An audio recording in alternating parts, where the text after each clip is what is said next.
हर हर महादेव दोस्तों, जय महाकाल, भोले की फौज करेगी मौज। आज हमारे साथ हमारे छोटे भाई आशीष मिश्रा जी हैं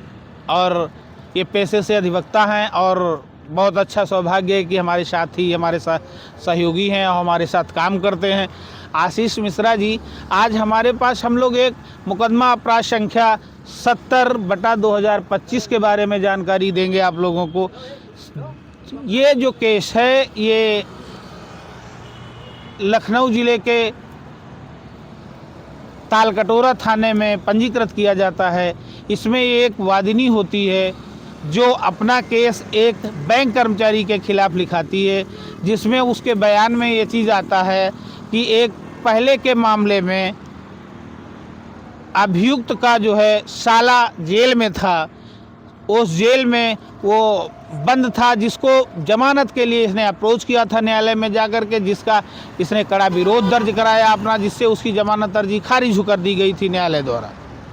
जिसके संबंध में उसने जाकर के एक आवेश में एक योजनाबद्ध तरीके से एक सोची समझी साजिश के तहत उसने जाकर के थाने में एक एफआईआर पंजीकृत कराया। एफआईआर में थाने पुलिस द्वारा उसकी किसी बात पे गौर नहीं किया गया, बल्कि उसको ही उल्टा बदचलन कहा गया। उसके बाद उसको ले जा कर के उसने न्यायालय में पुलिस कप्तान के माध्यम से सूचना शिकायत दर्ज कराई, उससे भी किसी प्रकार की कार्रवाई नहीं हुई। तब उसने ले जा कर के न्यायालय में हमसे मिली, उसने अपना केस हमको रजिस्टर्ड कराने के लिए न्यायालय में एक प्रार्थना पत्र देने के लिए निवेदन किया। मैंने उसका 173(3) BNS के तहत उसका केस पंजीकृत कराया, माध्यम से न्यायालय में जो है परिवाद दाखिल कराया। उसके बाद वहाँ से एफआईआर दर्ज करने का आदेश होता है,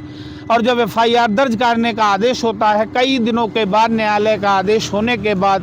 काफ़ी मान मशक्क़त करने के बाद, भागा दौड़ी के बाद, तब भी उसकी एफआईआर न्यायालय के आदेश पर भी न्यायालय में नहीं लिखी जा रही थी। उसके बाद जो है उसने फिर हमसे संपर्क करके मेरे माध्यम से फिर जो है न्यायालय में प्रगति आख्या से संबंधित एक प्रार्थना पत्र दाखिल कराया। तब थाने से जा कर के कि उस ऑर्डर के कंप्लाइंस में एक रिपोर्ट वो आया, एफआईआर लिख करके आया, तब उसको एफआईआर की कॉपी मिली। अब इसमें दोस्तों एक नया मोड़ आ जाता है, और ये मोड़ आ जाता है कि थाना पुलिस द्वारा दौरान विवेचना क्या उसको न्याय मिलेगा, क्या उसको जो अपराधी है जिसने इस तरीके का जघन्य अपराध किया है उसको सजा न्यायालय द्वारा दी जाएगी कि नहीं दी जाएगी, उसके ऊपर आरोप साबित होगा, संबंधित विवेचक द्वारा न्यायालय में आरोप साबित किया जाएगा कि नहीं, आरोप पत्र दाखिल किया जाएगा कि नहीं किया जाएगा।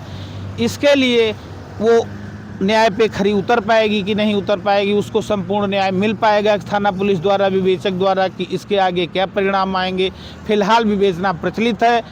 दरोगा के द्वारा, संबंधित विवेचक के द्वारा ना कोई आज तक उससे संपर्क किया गया है, ना ही किसी प्रकार के उसके बयान दर्ज किए गए हैं,